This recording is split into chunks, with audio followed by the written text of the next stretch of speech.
When an avoidant first feels your absence, something happens inside them that most people don't understand. On the surface, they look calm, cold, detached, even relieved. They act as though the silence doesn't matter. But here's the truth: silence is not neutral. Silence is a mirror, and that mirror reflects back the one thing an avoidant has spent their entire life running from: the truth of their own loneliness. See, the avoidant doesn't experience relationships the way most people do. Connection is both their deepest desire and their greatest fear. When you're present, when you're available, they feel suffocated. They panic because intimacy threatens the false sense of independence they've built. But the second you pull away, when your presence is no longer feeding their nervous system, an internal alarm begins to ring. At first, it's quiet. It whispers, "Where did she go?" They push it aside. They rationalize it. They tell themselves they're fine. But silence grows louder with every passing day, and eventually it becomes deafening. The human brain is wired for connection. Every one of us, avoidant or not, has an innate need for belonging. But the avoidant has learned to suppress that need, to bury it under years of self-protection and emotional walls. When you step back, when you stop calling, when you go silent, you disrupt the system they've created to keep themselves safe. It's like removing a crutch from someone who's been limping their entire life. At first, they stagger, pretending they're okay. But eventually, they fall because the silence exposes the weakness they've been hiding behind strength. And here's the shocking part: they will never admit this to you. They'll never show it on their face, never post about it online, never confess it to their friends. Why? Because avoidance thrives on image. Their entire strategy for survival is built on the illusion of control. If they admit that your silence affects them, then they have to admit they are not in control. And that terrifies them more than anything. But don't be fooled by appearances. The absence you create becomes the presence they can't escape. It's in the empty bed at night. It's in the quiet moments between distractions. It's in the way they scroll through their phone and realize there are no unread messages from you. They start to feel something they despise: vulnerability. Psychologists call this the disorganized activation of the attachment system. I call it the awakening. It's the moment where the avoidant is forced to face the cost of their patterns. It's the stage where denial begins to crack. They may not move toward you yet. They may not text. They may not call. But internally, the battle has already begun. Their mind tells them, "You don't need her. You're fine." But their body says otherwise. Their nervous system remembers your voice, your presence, the stability you brought. This is why so many avoidants in this stage resort to unhealthy coping mechanisms. They overwork. They distract themselves with shallow connections. They binge, watch shows, scroll endlessly, anything to drown out the rising tide of discomfort that your silence has triggered. Here's what you need to understand: stage 1 is where your power begins. If you break the silence too soon, if you rush back to reassure them, you interrupt the awakening process. You give them the drug they crave, your presence, before they've felt the full withdrawal. And if they don't feel the withdrawal, they don't feel the value. People don't change from comfort. They change from discomfort, from pain, from loss. This is why the silent awakening is so dangerous for them and so powerful for you. Because it's the first time the avoidant begins to feel what life is like without you. Not just in their head, but in their gut, in their chest, in their soul. It's the stage where the seeds of doubt about their own choices are planted. And once those seeds are planted, they start to grow, no matter how hard they try to ignore them. The mistake most people make is thinking that silence is passive. It's not. Silence is a message. Silence is action. Silence is pressure applied without a single word. And the avoidant, for all their strength, for all their detachment, cannot outrun the weight of silence. So when you step back, don't see it as absence.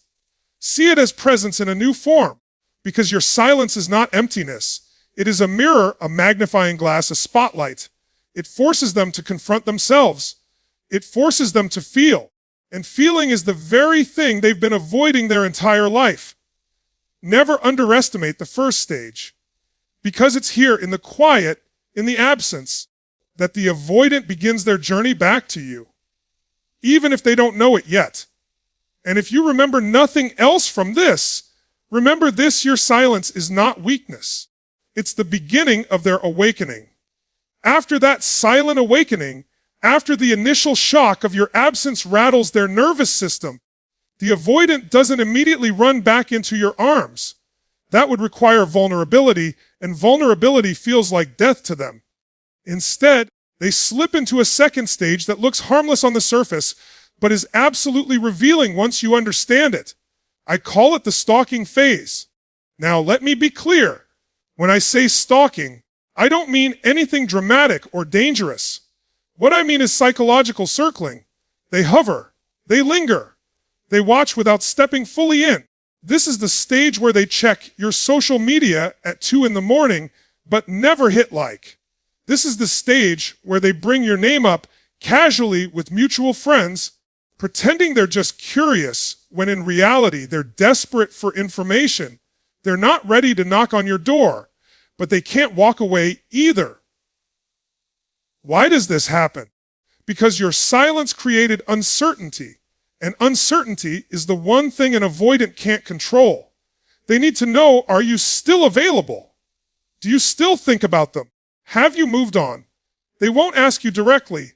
Asking would make them vulnerable. But they'll circle around you like a hawk, scanning for signs, looking for cracks in your silence, hoping for crumbs of reassurance without ever having to risk rejection. This phase is fascinating from a psychological perspective because it reveals the contradiction at the core of the avoidant. They crave distance, but the moment they get it, they feel the pull of attachment again. They want to know you're there, but they don't want to admit they want you. So they live in this in-between space, where curiosity grows into quiet obsession. And here's the irony: the more they watch, the more their emotional investment actually increases. Every time they check your profile, every time they replay old photos or scroll through your history, they're reinforcing the neural pathways that connect you to them. In other words, your silence forces them to feed on memories rather than reality. And memories are far more haunting than conversations. This is why you'll often see an avoidant linger in this stage longer than expected. Because as long as they're watching from a distance, they feel safe. They get the illusion of connection without the risk of exposure. But let me tell you something. This is not strength on their part. It's weakness. Because what they're really doing is betraying their own avoidance. They claim they don't need anyone, but their late night scrolling tells the truth. And this is where your discipline matters.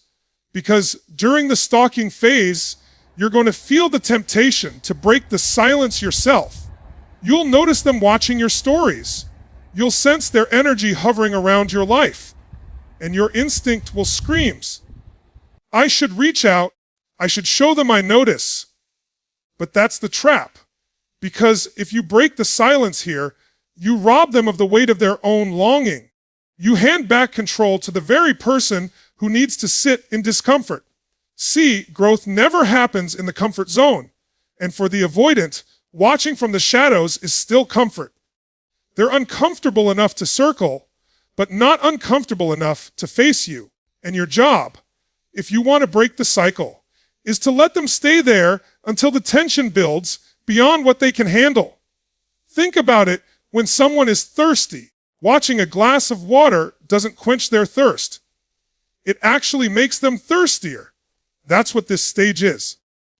They're staring at the water, circling it, convincing themselves they don't need to drink. But every glance intensifies the desire. And eventually, the desire will outweigh the fear. Now, this stage is dangerous, but not for the reasons you think. It's dangerous for them because it's where obsession begins to creep in. Curiosity becomes fixation. And it's dangerous for you because it's where patience is most difficult. You'll feel their energy and you'll want to respond. But you have to remember this. Just because they're watching doesn't mean they're ready. Just because they're circling doesn't mean they've grown. This stage is a test for both of you. For them, it's a test of whether they can move past fear. For you, it's a test of whether you can hold your ground and not collapse under the weight of being observed, but not approached. And let me tell you, if you pass this test, if you resist the urge to break the silence, you create the perfect storm. Because by the end of this stalking phase, the avoidant is caught in a paradox. They can't escape, they can't stop watching, but they can't get what they want from the distance. And that pressure builds until something snaps. That snap, that breaking point, is what leads directly into stage 3, the danger zone. So understand this, their watching is not harmless. It's not meaningless. It's the proof that your silence is working. It's the evidence that the power dynamic is shifting. It's the sign that their walls are starting to crack, even if they pretend otherwise. And if you want to know the truth, here it is the moment they start watching, you've already begun winning. Now we enter the most volatile, most dangerous, and most defining stage of the entire process. This is the stage where everything hangs in the balance. If you don't understand what's happening here, you'll sabotage the progress you've made. I call this stage the danger zone because this is where the avoidant plays their most confusing game, the push-pull cycle. Here's how it works. After circling from a distance, after watching and lingering but not engaging, the avoidant finally makes a move. They text you something small, maybe meaningless. Hey, how have you been? Or, I saw this and thought of you. On the surface, it looks like nothing, but in reality, it's massive. For someone who's avoided vulnerability their entire life, this is a leap. But don't be fooled. That leap is not steady. It's shaky, it's half-hearted, and it comes with strings. Because just as soon as they step closer, their fear kicks in, and they retreat again. So you'll see this pattern. They reach out, then disappear. They open the door, then slam it shut. They give you breadcrumbs, then vanish like a ghost. And if you're not prepared for this, it will drive you insane. Because one day you'll think, they're finally coming back. They finally want me. And the next day you're left staring at silence again, wondering if you imagined it all. Why does this happen? Because in this stage, the avoidant is caught in a war between two forces inside them, fear and longing. Longing pulls them toward you, fear pushes them away. It's the paradox of their psychology. They want intimacy, but intimacy terrifies them. They want love, but love feels like loss of control. So they yo-yo back and forth, unable to commit to either side fully. And here's the brutal truth. Most people fail in this stage. Why? Because the moment the avoidant pulls away after reaching out, the other person chases. You see that breadcrumb, you feel that spark of hope, and you run after it. But the moment you chase, you reset the cycle. You confirm their fear that closeness equals suffocation. And in that instant, you lose the progress you made in stage 1 and stage 2. That's why this is the danger zone. Because this is not just about their behavior. It's about your response. You can't control their push and pull, but you can control whether you let yourself get yanked back into the dance. And if you want to win this stage, you need discipline. You need patience. You need strength. Understand this: when they push and pull, they are revealing their deepest wound. This is not manipulation in the sense of a calculated game. It's survival instinct. Their nervous system is screaming, "Come closer, but don't get too close. I want you, but don't hurt me. I need you, but don't trap me." And if you step in too quickly, if you give too much too soon, you confirm the very fear that keeps them running. So what do? You let the push-pull happen without letting it control you. You answer calmly, but you don't overinvest. You mirror their level of effort. You don't chase the breadcrumb. You let them feel the hunger of offering crumbs while you hold the feast of your full presence in reserve. You teach them, not with words, but with action, that if they want the real you, The whole you, they have to show up fully. And this is where your power shifts into focus. Because every time you resist chasing, every time you hold back from overgiving, you're not just teaching them how to treat you. You're teaching yourself that your worth is not dependent on their inconsistency. You're anchoring yourself in strength rather than in their chaos. Philosophically, this stage is a mirror of life itself. Life is always pulling us in two directions: comfort and growth, safety and risk. The avoidant embodies this battle in human form. And just like in life, if you give into comfort, you stagnate. If you endure the discomfort, you grow. The danger zone is not just their test, it's yours. And here's the irony: the more you hold your ground here, the faster they break through their fear. Because the avoidant learns not from words, not from lectures, but from emotional experience. When they see that you don't crumble under their push, pull, when they realize you won't be manipulated by their fear, something inside them shifts. They begin to understand that closeness doesn't mean control, that intimacy doesn't mean suffocation, that love doesn't mean weakness. But make no mistake, this stage is not for the faint of heart. It will test you. It will tempt you. It will make you want to break your silence, break your strength, and go back to old patterns. But if you can endure it, if you can hold steady in the storm, you'll not only survive the danger zone, you'll transform it. And the transformation doesn't just happen in them. It happens in you, because you walk away from this stage with a deeper sense of power, a stronger sense of self, and an unshakable clarity about what you deserve. So remember this: the danger zone is not where you lose them. The danger zone is where you find yourself. When the push-pull cycle reaches its peak, something extraordinary begins to happen inside the avoidant. The walls they've built, those thick barriers of self-protection, start to tremble. This is what I call the emotional collision, when their fear of intimacy collides head-on with their fear of losing you forever. It's not gentle. It's not graceful. It's raw, chaotic, and often terrifying for them. But it's also the moment where real transformation begins. You see, human beings can only live in contradiction for so long before the system collapses. The avoidant wants distance, but they also want connection. They push you away, but they still crave your presence. That inner conflict creates a psychological tension that grows stronger each day you refuse to collapse under their chaos. And eventually, that tension becomes unbearable. That's when the emotional collision occurs. In this stage, they begin to feel emotions they've spent years running from. Regret surfaces. Nostalgia floods in. They remember moments of closeness, not as suffocation, but as warmth. And for the first time, the cost of their avoidance becomes undeniable. The silence no longer feels like control. It feels like loss. And loss is a powerful teacher, because pain cuts deeper than comfort ever could. When they sense the reality that you might not be there forever, their walls start to crack. They've relied on those walls their entire lives to protect them, to give them a sense of safety. But now, those same walls feel like a prison.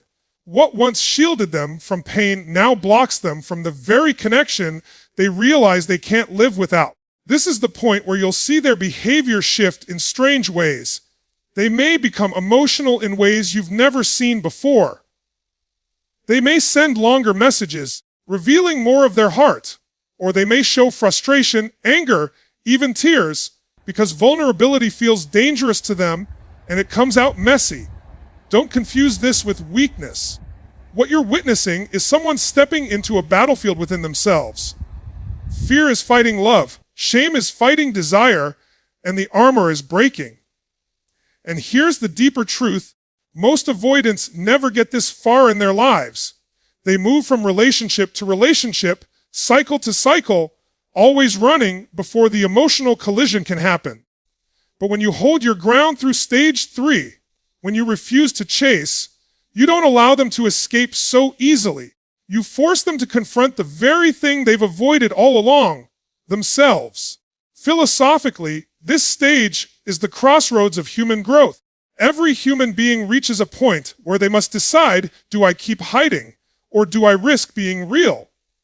Do I cling to the illusion of control, or do I surrender to the vulnerability of love? The avoidant lives this battle more visibly than most, but the truth is, it's a reflection of a choice we all face. And it's in this collision, when the pain of staying the same finally outweighs the fear of change, that breakthrough becomes possible. Now, here's where your role becomes crucial. You don't rescue them from this collision. You don't soften the impact. If you step in too soon, you rob them of the very lesson they need to learn. The breakthrough comes from them feeling the full weight of what life looks like without you, from them realizing that their walls are not strength, but chains. Your job is not to carry them through the collision, but to hold steady, to stay rooted in your worth while they navigate the storm. And when they do, something remarkable happens. Vulnerability begins to emerge, not perfectly, not all at once, but piece by piece. They may admit feelings they've never said out loud. They may open up about fears they've kept buried. They may show you sides of themselves that no one else has seen. That's not just their walls breaking. That's their humanity resurfacing. But let me be clear. The emotional collision doesn't guarantee they're back for good. It doesn't guarantee commitment or lasting change. What it guarantees is awareness. They can no longer deny the truth that they feel, that they care, that your absence has pierced them in ways they never expected. And once that awareness is alive, it can't be buried again. This is the moment where the dynamic shifts forever, because whether they choose to step through those broken walls or retreat behind them, they've already been changed. And you have too. Because by holding steady, by refusing to collapse under the pull, you've proven to yourself that you're not at the mercy of someone else's fears. You've proven that you can love without losing yourself. So understand this, the emotional collision is not just their breaking point, it's your breakthrough. It's the stage where the truth surfaces, where illusions die, and where real connection has the chance to be born. And if you remember nothing else from this stage, remember this: when fear and love collide, only one survives. And the one that survives depends on your ability to hold steady in the storm. When the emotional collision finally cracks their walls, when the fear of losing you begins to outweigh their fear of closeness, the avoidant steps into a stage that feels almost shocking compared to everything before it. This is the stage of return. And make no mistake, this is not about casual texts or breadcrumbs. This is when the avoidant begins to pursue in ways you thought they never would. It's important to understand why this happens. For so long, fear has been their master. Fear of intimacy, fear of vulnerability, fear of rejection. But there comes a point where the pain of absence becomes more unbearable than the risk of closeness. That's the tipping point. That's when the avoidant, who once seemed so detached, starts to come back, not from strength, but from desperation. And this is where you will see behaviors you never expected from them. They may plead. They may confess feelings they once denied. They may reach out again and again, trying to repair the connection they themselves destroyed. For the first time, their fear of losing control is overtaken by the terror of losing you forever. But here's where you need to be careful, because their return is not the same as their transformation. Just because they're coming back doesn't mean they've changed the patterns that pushed you away in the first place. Their return is proof of longing, not proof of growth. And this is where many people make a mistake. They confuse effort with evolution.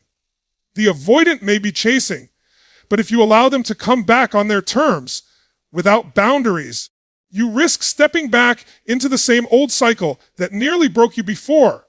The psychology of this stage is fascinating because it reveals the dual nature of human attachment. We run from what we fear, and we chase what we lose. The avoidant embodies this perfectly. Their running is fear-driven, and so is their return. What changes is which fear dominates. At first, it's the fear of intimacy, but by stage 5, it's the fear of loss. And that shift is what brings them back. You may notice their tone changing too. The avoidant who once acted cold now speaks with urgency. The person who once seemed indifferent now wants answers, wants clarity, wants to know if there's still a chance. This urgency isn't manipulation, it's the nervous system in survival mode. They are fighting to reclaim what they sense slipping away. But this stage isn't just about them. It's about you. Because now the power dynamic has shifted. For the first time, they are the one reaching, and you are the one holding the choice. That's a reversal of everything that's happened before. And the question you must ask yourself is this: do you accept their return as proof of love, or do you evaluate whether they're truly capable of the intimacy you deserve? Philosophically, this is one of the most important lessons relationships can teach us. Love is not proven by pursuit alone. Love is proven by the willingness to grow, to break patterns, to face fear instead of running from it. The return shows desire, but desire without discipline is just impulse. And if you welcome them back without standards, without boundaries, you reduce yourself to an option in their cycle rather than a partner in their growth. So what do? You hold steady. You don't reject them outright, but you don't collapse into relief either. You listen, you observe, and you decide based not on the intensity of their words, but on the consistency of their actions. You understand that the return is an opportunity, not for them to take back control, but for you to set the terms of what real connection looks like. This stage is also a mirror for your own growth, because when someone comes back pleading, when they suddenly show you the attention you always wanted, it can be intoxicating. It can feel like vindication, like proof of your worth. But your worth was never in their hands to begin with. Their return is not about you being good enough. It's about them finally facing the consequences of their avoidance. And that distinction matters because it keeps you from falling into the trap of defining yourself by someone else's behavior. The truth is, their return is not the victory. Your ability to respond with clarity, strength, and self-respect, that is the real victory. Because at this point, you're not the one waiting to be chosen. You are the one who chooses. And if you take nothing else from this stage, take this: the return of an avoidant is not the end of the story. It's the beginning of your decision. Their fear of loss may bring them back, but your sense of worth determines whether they stay. So when the avoidant finally returns, when they plead, when they chase, when they fight to reconnect, remember this: their comeback is not proof of your value, it's proof of their awakening. Your value was never in question.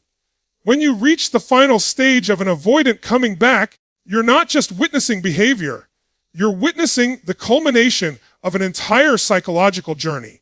At this point, the avoidant is no longer circling, testing, or wrestling with themselves. They're standing at the edge of a threshold, one that forces them to confront a truth. They've spent most of their lives avoiding intimacy is not their enemy, and closeness does not equal loss of self. This is the stage where, if handled with awareness, transformation can actually take place. But let's be clear, this is not a fairy tale ending. It's not the scene where everything suddenly becomes easy. This stage is more like standing in front of a mirror with no filters left. The avoidant is confronted with the reality that they can either step into something deeper and authentic with you, or they will lose the chance entirely. And here's where most people misunderstand them. At this point, they're not playing games anymore. They're not ghosting you to gain control. They're not pulling back to test your patience. What they're doing, sometimes in silence, sometimes in awkward attempts at reconnection, is battling with the deepest question of their psyche. Am I willing to let someone truly see me? Because make no mistake, for an avoidant, intimacy is not about being close physically or spending time together. Intimacy means exposure. It means letting someone in far enough to discover the flaws they've tried to hide, the insecurities they've tried to cover, and the fears they've spent their lives running from. When they come back in this final stage, you'll notice their approach feels different. It's not dramatic. It's not sudden. It's almost tentative, but there's a weight to it. They might open conversations that feel deeper than before, or they may even admit small truths about themselves that they've never shared. It's subtle, but it's powerful.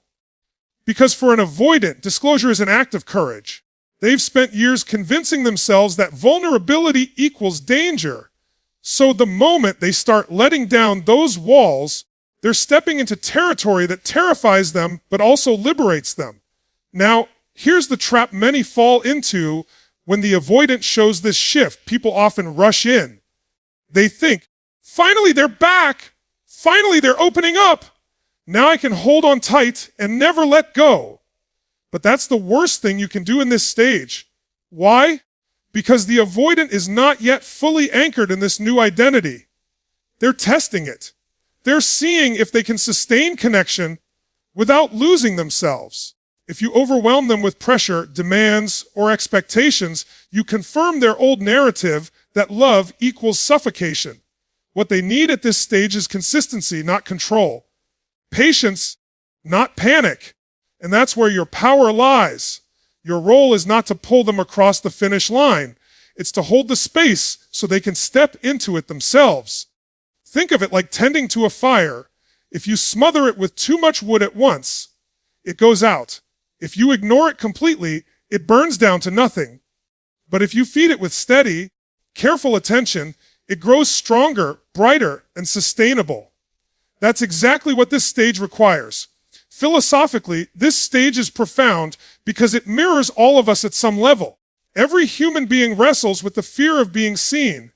We wear masks, we curate our lives, we hide the parts we think are unlovable.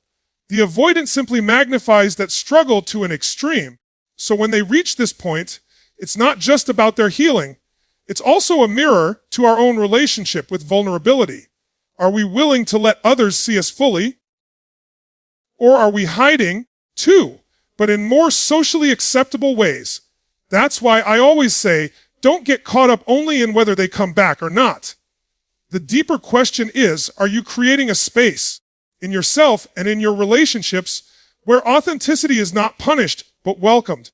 Because if you are, then whether this avoidant fully steps into love or not, you've already won. You've elevated yourself into a space where real connection can thrive with or without them. At the end of the day, the final stage of an avoidant coming back is not about them magically becoming someone new. It's about them standing at the crossroads of fear and courage and deciding, often for the first time in their life, to choose courage. And your job is not to force the decision, but to embody the kind of stability that makes courage possible. So if you take one thing away from this stage, let it be this: when the avoidant reaches the point of potential transformation, your power is not in chasing, not in clinging, not in proving your worth. Your power is in your presence, in your steadiness, in your refusal to let fear dictate your actions. Because when you choose that, you're not just helping them heal. You're becoming the kind of person who doesn't just attract love, but sustains it. And that's the real victory. Not just getting them back, but becoming someone who never has to lose themselves in the process.